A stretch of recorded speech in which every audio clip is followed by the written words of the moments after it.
Get ready. It's quiet time coincidences. Let's go.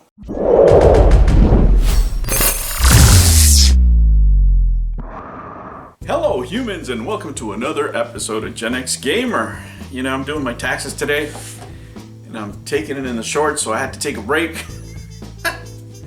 Man, I shouldn't have done so much trading. I have to do a bunch of forms right now and I just had to stop, and I was just like, no. You know, let me get my mind off these taxes because I'm here in California, so I'm about to pay taxes in California for a bunch of programs that don't work. Have you seen the homeless problem over here? And talking about wasted money, let's talk about some quiet time coincidences, right?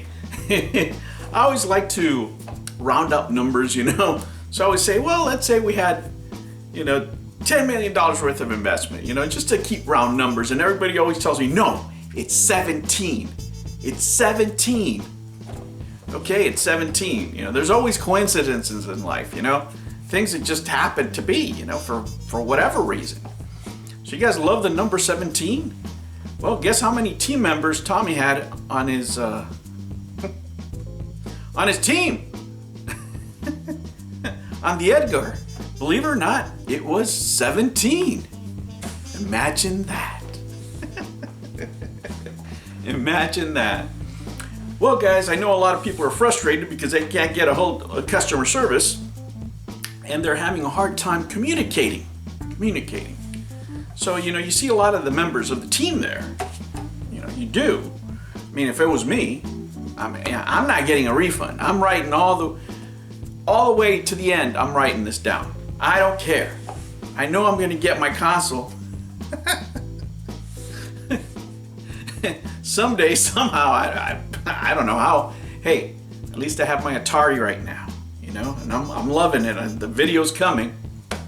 As soon as I get done with my taxes, I'll work on that thing. But, for right now, let's ponder on these coincidences. Now, take a look at this. You're really gonna love these coincidences right here. All right, I know many of you quote-unquote haters out there don't believe in coincidences, but I do. Of course I do. The first quarter of this year just ended on March 31st. But let's see. Let's look at Mr. Tommy Tallarico here.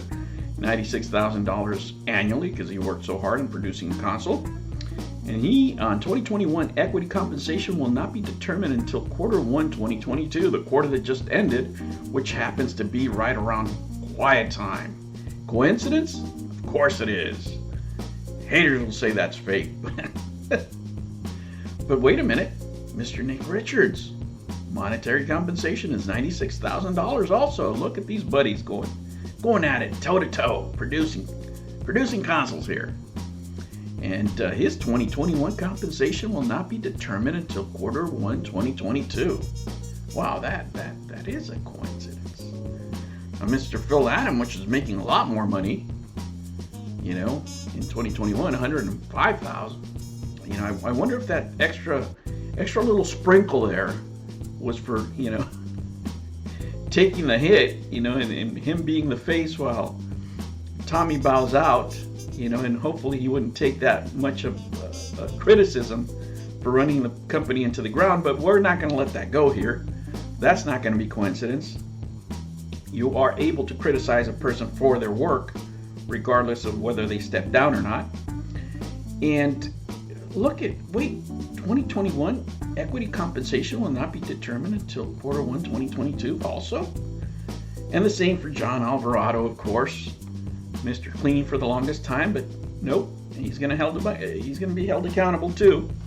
He's making $174,000. Wow. Yeah. That's, that's a lot of work he's doing. That's a lot of cornhole.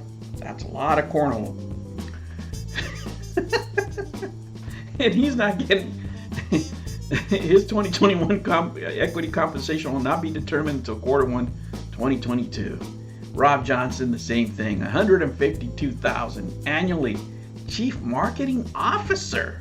He's responsible for branding, promotion, and positioning of the company and products. Now, are we going to get a discount on this? Because, I mean, you know, this GameStop deal kind of fell to the ground. But he's also taking compensation in Q1 2022. I mean, it looks like a lot of the slicing of the pie is going to happen during quiet time. Now that, my friends, that is quite a coincidence. Now, let me speak hypothetically here, right? And please take notes here, right? But if I was going to do marketing and try to do it very cost effectively, what I would do is I would go into YouTube channels, right? That's marketing, right? And start promoting my product there. And, you know, write down the hours that I spent. You know, it could be a full day. You know, I prepared all day. You know, I wrote down notes of everything we're doing for 4 hours. And then I was on the live stream, you know, for, you know, whatever, another 2 hours. And then I made a report. So it was a full 8 hours of work that day. That's going to go against marketing. Now, some people might say, well, you know, I did it on my own time. Now, if I was a business owner, I wouldn't do it on my own time. You know why? Because my company, again, we're speaking hypothetically here, my company would have insurance in case I said something stupid. Something that wasn't, you know, based on reality, like, you know, I would say something like, Toe Jam and Earl is going to have this and that and the other when I don't even have a fucking contract. You know, that kind of stupid shit. Right? And people might hold it against me because they're thinking, wait a minute, I invested because you said this shit. Well, if you're part of the company and you misspoke in that way, you might be protected because, you know, my company has insurance. If I was to say, no, I did that shit on my own. Maybe you want to go there, right? You want to make sure that when you're doing this kind of promotion, right, and always consult a financial professional, right? But what I would do is I would make sure that I was under the company, because if I say shit like that on my own, I might be personally liable, not the company. So we got to be careful there. You don't want to be doing that shit on your own, right? Talking out of turn. So that's going to be interesting to see. You know, I know a lot of people are thinking about looking to these kind of things, you know, and it's natural, you know, whenever you have this kind of disaster to go through the wreckage and find out what the hell happened and how the money was spent.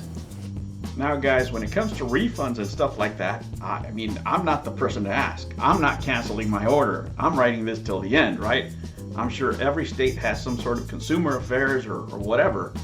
But you see these boys here, they still work at the company. Maybe try to reach out to them. I don't know. You know, there's no use in making response videos to other YouTubers regarding this stuff. It would be more effective to, I don't know, make a video towards these guys if you can't get a hold of them. You know, I can't wait for these videos. Yeah, can you imagine the $300 million man there? You know, somebody's searching on Google for him, and somebody's on video going, "Sir, can we please have my $100 back? I can't get anybody holding customer service." I'm sure that's not the kind of stuff he wants to see on YouTube about himself or on Google. So, you know, hopefully they'll get this resolved and all these mysteries are resolved and the quiet time is over and we're able to clear up all these coincidences. Or else YouTube is going to get really fun if these people don't get some sort of satisfaction here real soon. But with all these coincidences, you know, it's going to be an interesting period of time when this quiet time is over. Because one way or another, we're going to know what was a coincidence and what wasn't. I'll catch you on the next one. Take care. New videos every Monday and Sunday. Thank you for joining me on another episode of the Gen X Gamer. Remember to like and subscribe, click that notification bell, and remember, never ever be afraid to be happy. I'll catch you on the next one. Take care.